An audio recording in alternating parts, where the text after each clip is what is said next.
burn the vision board. Rip up the 5-year plan you rewrote every January. Throw away the journals where you politely beg the universe for what you want. They are not empowering you. They are pacifying you. They keep you emotionally attached to a future that does not exist while leaving you weak in the present.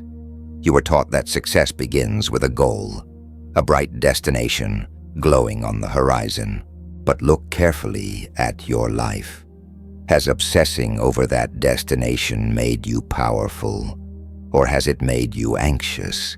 Has it given you control, or turned you into a servant of an outcome you cannot command?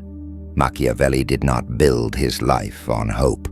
He did not cling to wishes disguised as plans. He operated through method. A goal is a fantasy with deadlines. A method is a siege. If you are tired of climbing ladders only to realize they were leaning against the wrong wall, then you are ready to abandon wishing and learn positioning.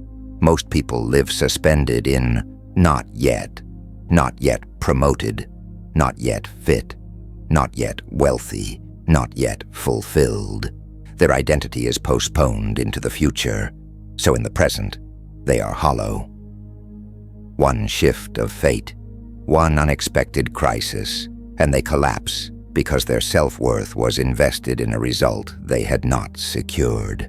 Machiavelli called the chaos of life Fortuna, a violent and unpredictable river. If you build your house on the riverbank of goals, you will drown when the flood arrives, and it always arrives. The alternative is not to build higher walls.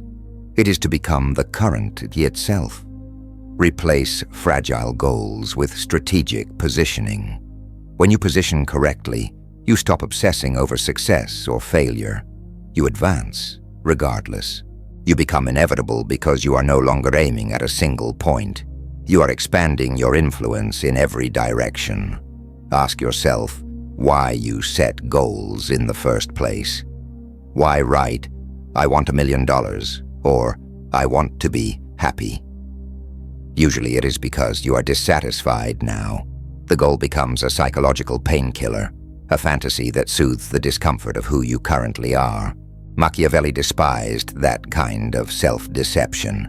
He warned against painting the world as we wish it to be, instead of seeing it clearly. When you fixate on a distant peak, you develop tunnel vision. You stare at the mountaintop and miss the cliff beneath your feet. And when you fail, you collapse, not because the outcome destroyed you, but because you tied your identity to something you could not control. You handed your power to the future. Instead of goals, cultivate virtue, not moral goodness, but effectiveness, skill, adaptability, ruthless competence. Do not say, "I want to be rich." Say, "I will master persuasion, understand capital flow, and place myself where money must pass through me." One statement is passive. The other restructures reality. The goal setter hopes. The strategist engineers necessity. When you delete your goals, you are not quitting. You are getting serious. You stop dreaming about outcomes and start auditing leverage points. Where are you weak?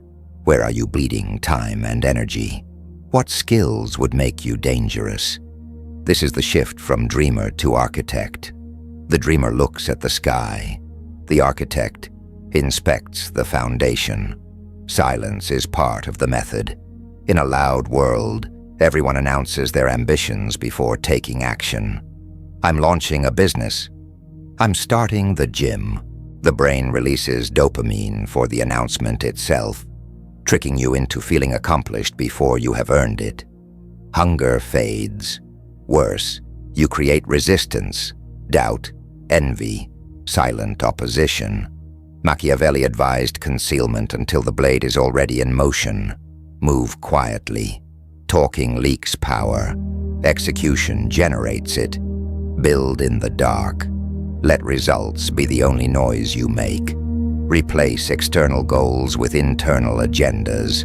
Instead of, "I want a promotion," think, I will become indispensable, gather leverage, and force opportunity when the timing favors me. One posture begs, the other plots. When life disrupts your path, the goal setter panics, the market crashes, a job disappears, a relationship ends, the plan is ruined, so the identity crumbles with it. The strategist reacts differently. The terrain has changed, that is all. There is still an objective: power, autonomy, resources. If one route closes, another opens. Chaos becomes fuel. Wind extinguishes a candle but intensifies a fire. Goals make you fragile. Systems make you anti-fragile. If you lost everything tomorrow, would you know how to rebuild? If not, you are too attached to comfort. Study your own destruction in advance. Mentally rehearse it. Strength is built in that rehearsal. There is another uncomfortable truth. You are too gentle with yourself. You confuse self-love with self-indulgence. You negotiate with your laziness. You compromise with your impulses. A ruler who negotiates with rebels loses his kingdom. You are the ruler of your mind, yet your impulses riot for comfort and cheap dopamine. Delete the goal of losing weight. Install the law of physical sovereignty. Delete the goal of being productive. Install the mandate of daily execution. Discipline is not punishment. It is freedom. When you can command yourself and obey, you feel a power no vision board can provide. Control over the self precedes control over anything else. So what replaces goals in practical terms?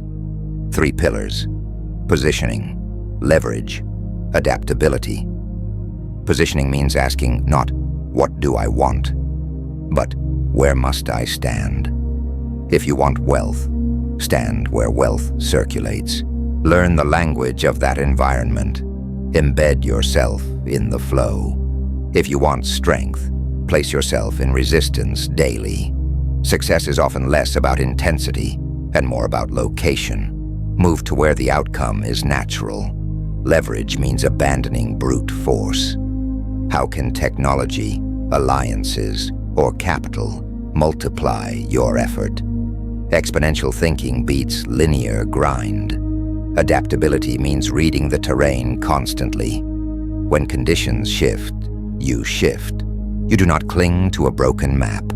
You study the ground beneath you and adjust. When you live this way, desperation fades. You stop chasing and start building. While others obsess over 5-year fantasies, you lay bricks that compound quietly. Every setback becomes recalibration. Every silence becomes calculation. You are no longer intoxicated by the future. You are focused on command of the present. That is the Machiavellian shift. It is not glamorous. It is not loud. It is disciplined, strategic, and often lonely. It requires killing the part of you that wants applause before achievement. No goal will rescue you. No external validation will secure you. Only structure, method, and self-governance will. Understanding this philosophy is only the beginning. The mind resists discipline. It drifts back toward fantasy. It wants emotional relief. The greatest trap is emotional leakage, allowing feelings to dictate strategy.